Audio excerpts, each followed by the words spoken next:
which is titled Summa de Arithmetica Geometrica Proportion et Proportionalita, which was published in Venice.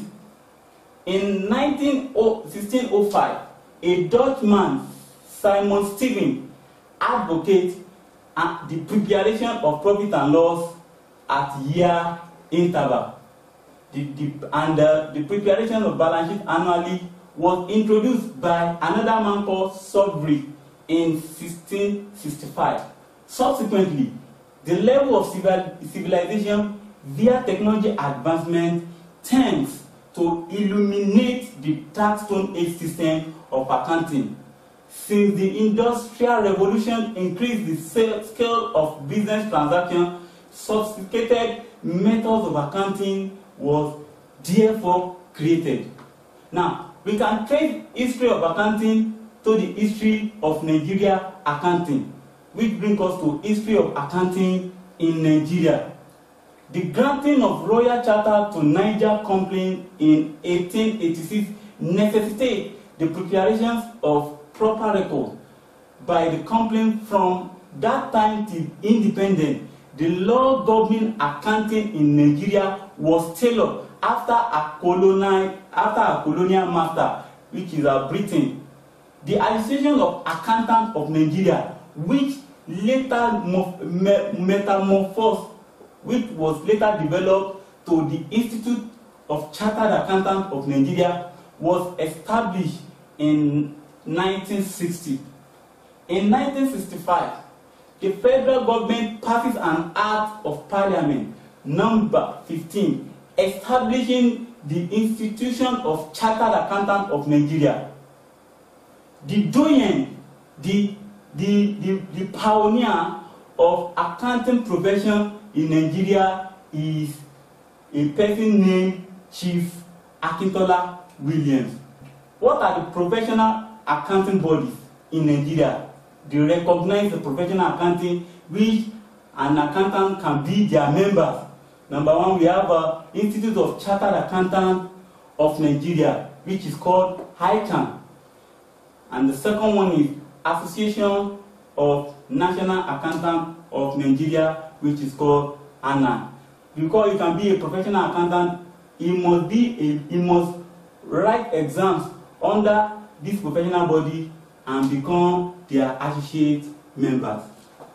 Second topic under the theme 1, we'll be talking about ethics of accounting. First and foremost, what is the meaning of ethics? Ethics deal with what people consider to be morally good, bad, right, or wrong. It can also be referred to as what people consider that guides the behavior of a person in a particular profession. As we have accounting ethics, likewise we have law ethics, we have medical ethics, and so on. What is ethics in accounting? Accounting ethics refer to the standard of right and wrong conduct that applies to the accounting profession. It guides the behavior of an accountant when dealing with the client. Now, what are the ethics of accounting that we are talking about? Number one, we have honesty. As an accountant, accountants must remain truthful in all kinds of business dealings. Number two, we have transparency. Accountants must be transparency, must be open, and the openness must be a watchword of a professional accountant when dealing with the client. Third, we have fairness. Accountants must be fairness. This requires an accountant to render stewardship to the client. The fourth one, we have integrity.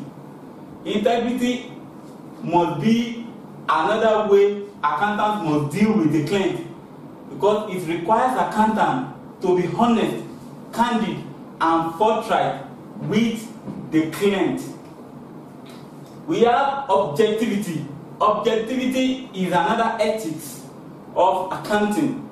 Accountant must remain free from conflict of interest when conducting accounting service. An interest of an accountant must not conflict with the interest of the client. If such thing happens, that means the accounting is having the objectivity in accounting might be tampered with. So in all ramifications, accountant must be objective, ensuring that his interest does not conflict with the interest of the client. The last one, we have a trustworthiness. A level of confidence must be placed on an accountant when rendering accounting services. What are the benefits, ethics to the profession and society? What does the ethics, what can a profession benefit from it and the society at large? It leads to improvement, survive and sustain business growth with higher chance of growth and development. It improves when accountant is dealings in a business, is able to improve and ensure that there is growth in a business. Second one is professional ethics.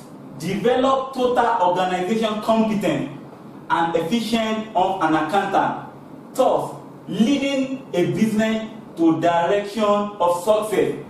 When an accountant is ethics ensure that accountant must be competent, so as it will take a business to the direction of success. The third one is we have accountant must remain impartial and loyal to the business organization. So with the help of professional ethics, it helps accountant to be loyal to the business organization he or she is dealing with. Fourth one is it encourages accountants to follow what is principally right for him to do. With the code of ethics, the accountants know the do's and don'ts and how he is going to deal with the client when undertaking a business. After all these topics, we will be treating the questions based on what we have just done, the topic 1 and the topic 2 under the theme 1.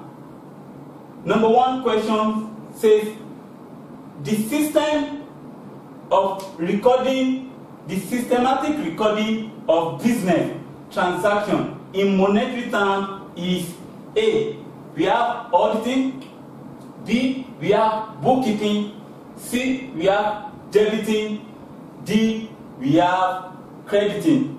Out of the 4 options we are going to do. Then the second question, we have the act of collecting, recording, presenting and interpreting accounting data is option A, we have cost accounting, B, we have management accounting, C, we have financial accounting, and D, we have data processing. The third question says financial accounting information is for option A, internal use only, option B, external use only, option C, business use only, and option D, internal and external use. The fourth question, which of the following is not an external user of accounting information? A, we have management, option B, we have creditors, option C, we have shareholders, and option D, we have government. The fifth question, the objectivity of accounting information is to enable users to option A, prepare the financial statement, option B, we have value stock, option C, we have make decision, option D, we have prepare budget, Number 6 question says, the standard of right and wrong conduct that applies to accounting profession is option A, we have accounting ethics. Option B, we have business ethics. Option C, we have law ethics. Option D, we have finance ethics. The last question, which is number 7, is one of the accounting ethics is 1. Behavior. B, option B, attitude. Option C, integrity. And option D, anger. Now, having taken all those questions, we will go to the answers to know the answers that is correct. Number 1, the answer for number 1 is bookkeeping. The reason why it is bookkeeping is that looking at the definition of bookkeeping, bookkeeping is the systematic record of business transaction. So the reason why it is bookkeeping is it is the act of recording transaction on a daily basis. So with the systematic recording of business transaction in monetary terms, it makes us to know that the answer is bookkeeping. The next question, which is the number 2, the answer for number 2 is financial accounting. Why is it financial accounting? Is that going back to the question, we see that accounting, the definition of accounting says it is the process or an act of recording, collecting, presenting, and interpreting accounting data. So, financial accounting ensures that all the data are collected. It is a process. So, with the process of collecting, recording, it is what we call financial accounting. The third answer, the third question, the answer is B, which is external use only. Why is it external use only? Is financial information is for those users, and